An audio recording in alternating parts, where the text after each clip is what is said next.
desejo cumprimentar a todos, dar meu bom dia, agradecer na pessoa da senadora Ana Rita a honra de participar dessa mesa e ser convidado para poder opinar segundo um ponto de vista de professor e participante da academia e de escola médica. Na pessoa da senadora Ana Rita, eu cumprimento as demais senadoras e senadores que aqui estão e aqui estiveram, deputados e deputadas e autoridades, como os participantes da mesa. E vou direto ao assunto, tendo em vista que nós temos pouco tempo para poder fazer esse debate. É impossível esgotar todas as características do tema numa mesa como essa, mas eu me sinto extremamente recompensado pelo que ouvi e pelas manifestações, tanto na abertura pela senadora, quanto pelos senadores que se pronunciaram e pelos palestrantes que aqui falaram sobre essas características do programa Mais Médicos, da medida provisória 621, e que eu gostaria de ressaltar como me senti representado como cidadão brasileiro pela palavra da senhora Maria do Socorro, presidente do Conselho Nacional de Saúde, que chamou o assunto para o domínio dos direitos humanos e como política pública, no que foi secundada pelos demais componentes da mesa, em uma manifestação tocante e muito emocionada que me contagiou, da prefeita Maria do Socorro, da prefeita Maria Antonieta, que colocou sob o ponto de vista dos prefeitos o que certamente é uma angústia, uma agonia do gerenciamento dos sistemas municipais, na insuficiência de recursos e, fundamentalmente, na contrição imposta pelas leis, das quais eu destaco uma lei que exerceu um papel duplo, positivo de prestação de contas dos municípios, a Lei de Responsabilidade Fiscal, e criou a mesma lei um limite que é incompatível com a sobrevivência dos municípios e com a gestão municipal, que é fixar em 60% o teto de pagamento de recursos humanos, quando historicamente, antes dessa lei, os municípios gastavam entre 80% e 90%. O que significa que os municípios passaram a ser pressionados a entregar seu orçamento em infraestrutura, em cobertura de logística e todos os outros recursos que representam aquisição, materiais, construção civil, mas não pode pagar recursos humanos para exercerem um papel profissional na área de saúde e educação, principalmente, sem contar as áreas de justiça, assistência social e outras áreas correlatas, que deixam os prefeitos brasileiros hoje manietados, impossibilitados de trabalhar, sendo que são eles à frente do Sistema Único de Saúde no nosso país, numa Constituição cidadã que atribuiu a saúde como responsabilidade social, direito do cidadão e dever do Estado. Um papel em que o governo federal vem colocando crescentemente uma lacuna, né, na sua contribuição para o Sistema Único de Saúde, que, infelizmente, é decidida também aqui no Parlamento, quando retirou, por exemplo, a contribuição à CPMF, que iria para a saúde, sob alegações políticas que venceram aqui no Parlamento uma votação contra a população brasileira, que foi a retirada da CPMF como contribuição para a saúde. A população perdeu, e esse momento em que a população perdeu se deve a um conflito entre a teoria neoliberal do Estado mínimo, cortando recursos humanos, eliminando as carreiras do Estado. Eu, particularmente, como médico, trabalhei no Estado de São Paulo numa carreira que foi extinta, a carreira de médico sanitarista do Estado de São Paulo. E o Estado de São Paulo andou para trás, porque, tendo sido um dos estados que criou carreira, foi também um dos primeiros, sob esse mesmo preceito neoliberal, em extinguir a carreira, né, e, portanto, afastar os médicos que tinham feito essa escolha, privilegiando o mercado, né, e ignorando a formação de oligopólios privados, como é o caso da recente aquisição da empresa de seguro-saúde e convênios da Amil por um monopólio estrangeiro, um oligopólio, contra o qual pouca gente se pronunciou, né? E, diante dessas constrições, dessas legais, é importante dizer, eu acho, que a iniciativa do governo federal, da presidenta Dilma, de lançar um programa como esse, dos Mais Médicos, tem a virtude de trazer para o debate dos direitos humanos e da área da política pública a necessidade do profissional médico. Com qualquer erro que possa conter, e eu gostaria de dizer que, desde o primeiro momento, eu me manifestei como professor da área de medicina contra a precarização do trabalho, tanto de brasileiros quanto estrangeiros, que foi aqui manifestada pelo Dr. Geraldo Ferreira Filho, que essa precarização pode ser corrigida aqui no Congresso pelas emendas e pelo trabalho dos congressistas em torno desse aspecto. Isso não tira do programa, da medida provisória, a importância que ela tem por trazer para o cenário político o debate da necessidade, sim, de médicos, que antes era contestada, inclusive por entidades de representação da categoria médica, e que, faltando esse tipo de profissional, como faltam outros, o Estado tem que se posicionar para levar recursos e para colocar condições para que esses médicos trabalhem, desde a infraestrutura até a logística de operação da prestação de cuidados assistenciais.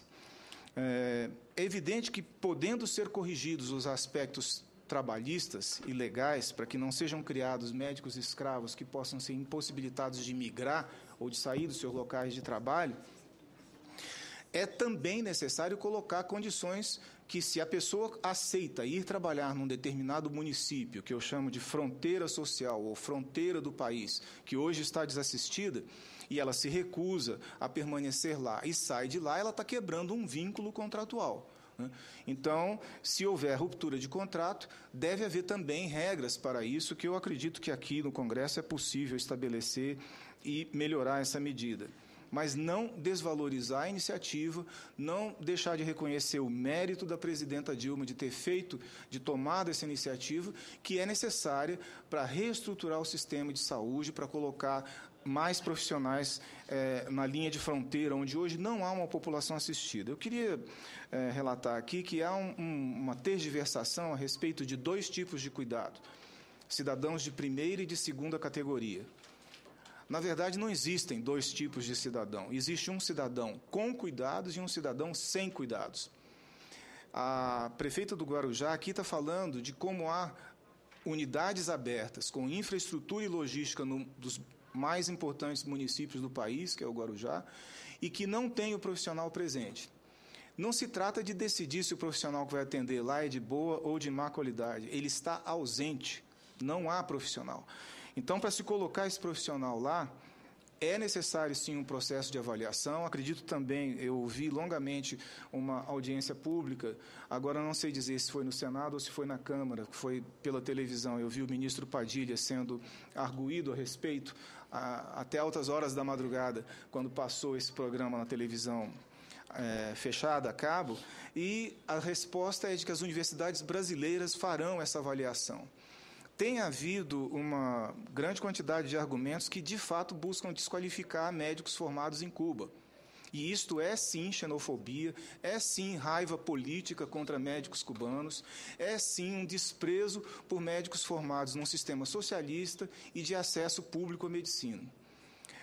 Não querendo entrar nessa área que busca desprezar médicos brasileiros formados em Cuba, né, e às vezes desqualificar, dizendo que eles não têm carga horária suficiente. Eu cheguei a ouvir liderança médica dizendo que eles tinham 3 semanas de formação no Brasil, enquanto o Brasil dá 6 anos de curso. É uma forma rasteira de desqualificar aquilo que deve estar sendo, na verdade, um outro foco, né? Os médicos formados fora do Brasil têm, sim, qualidades variáveis, como têm os médicos formados aqui dentro. E a formação médica, falando agora como professor e como acadêmico, ela tem desqualificado as escolas médicas públicas, rebaixado o salário dos professores das instituições federais e estaduais públicas de ensino médico, e tem multiplicado uma quantidade inconveniente de escolas privadas de fundo de quintal em municípios que não têm estrutura nem para prestar assistência primária. Não vou mencionar nenhum aqui para não privilegiar um e desprivilegiar outros, mas há condições de melhorar o ensino público médico, investir no ensino público, melhorar o pagamento dos professores, requalificar e, fundamentalmente, fechar escolas que foram abertas e nunca deveriam ter sido autorizadas a funcionar. Escolas que funcionam com o beneplácito, inclusive, de lideranças médicas que costumam dizer que são contra a abertura de escolas, mas que não falam e não apontam especificamente os interessados. Há um grupo lobista de empresários de ensino médico que tem conseguido abrir escolas onde não devem ser abertas escolas. A presença de uma escola médica não significa que, em torno dela, a assistência à saúde vai melhorar, porque os profissionais saem da escola e vão para os grandes centros, vão para os grandes municípios. O fato de localizar uma escola no município distante absolutamente não significa que aquele município ou os municípios vizinhos terão melhor assistência à saúde. Pelo contrário, precisa saber se há condições de fixação e de carreira, sim, e a defesa da carreira aqui pelo Dr. Geraldo Ferreira Filho, eu também faço, acho que deve ser feita a defesa das carreiras de Estado. Um aspecto positivo da medida provisória 621 é que foi feita a decisão de investir recursos federais diretos na colocação dos profissionais nos municípios. Isso representa um reforço financeiro à atuação municipal, que seria inviável pela lei de responsabilidade fiscal. Portanto, o próprio governo federal está reconhecendo, quando coloca o médico e paga a infraestrutura para ele ir para lá, está reconhecendo que o município está esgotando seus limites, está atuando fora da sua capacidade imposta pela lei de responsabilidade fiscal, e isso nos traz, do ponto de vista, vamos dizer, do apoio à medida provisória, a constatação da necessidade de melhorar. E isso pode ser feito no Parlamento, né? Não significa, de maneira alguma, permitir, por exemplo, que o trabalho do médico seja precarizado. E eu queria aqui fazer uma distinção entre dois tipos de profissionais médicos estrangeiros. Não estou me referindo aos brasileiros formados fora do Brasil. Estou me referindo a estrangeiros mesmo que venham para cá. Eles poderão ser profissionais contratados, migrantes, contratados mediante editais internacionais justos e com direitos trabalhistas e previdenciários reconhecidos.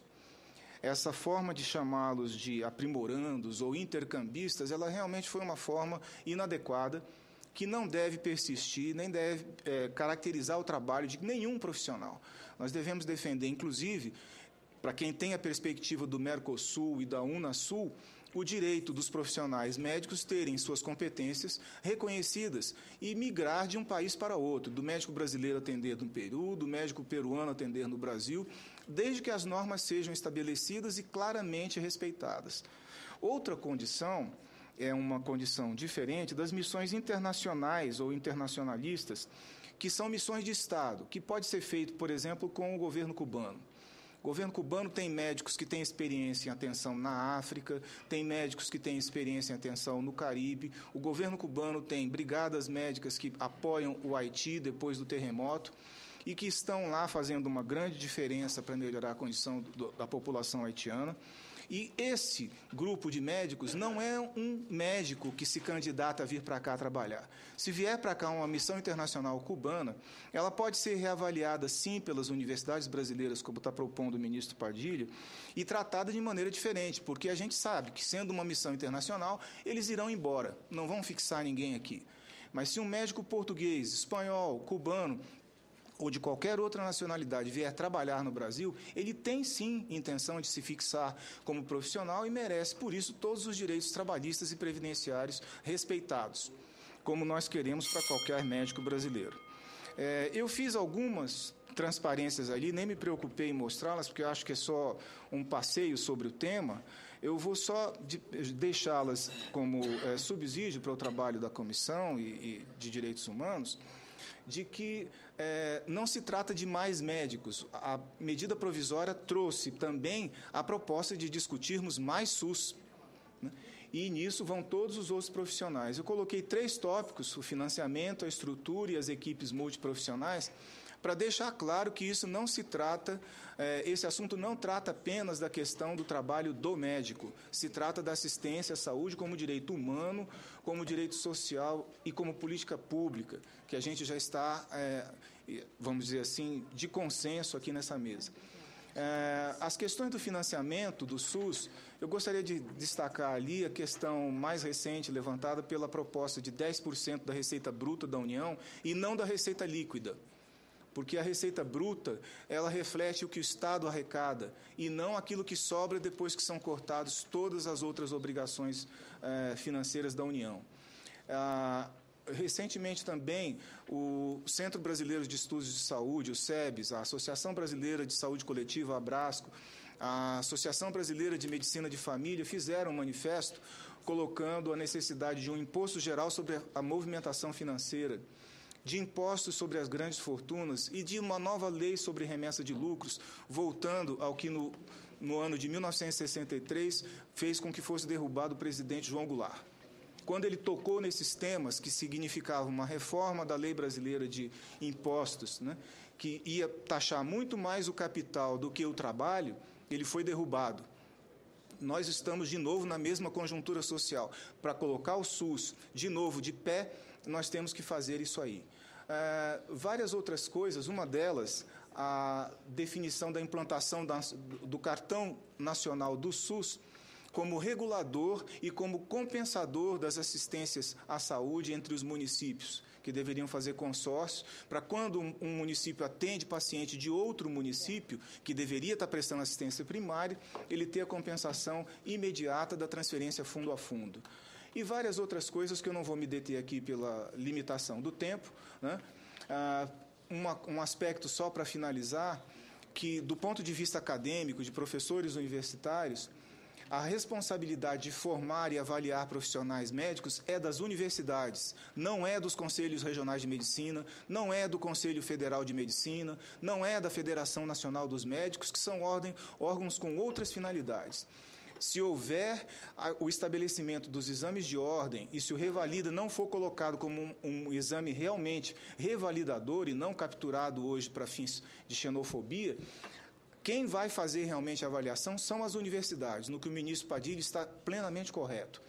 E que deve ser realmente fechado os cursos desqualificados que já existem, impedindo-se também a captura corporativa dos concursos de acesso às carreiras de Estado.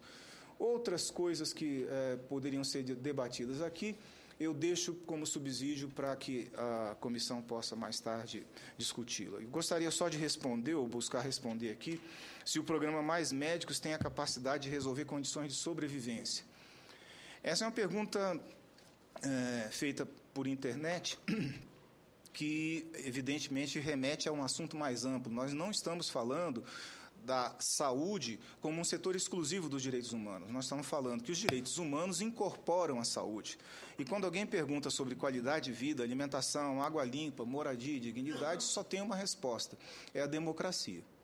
Muito obrigado.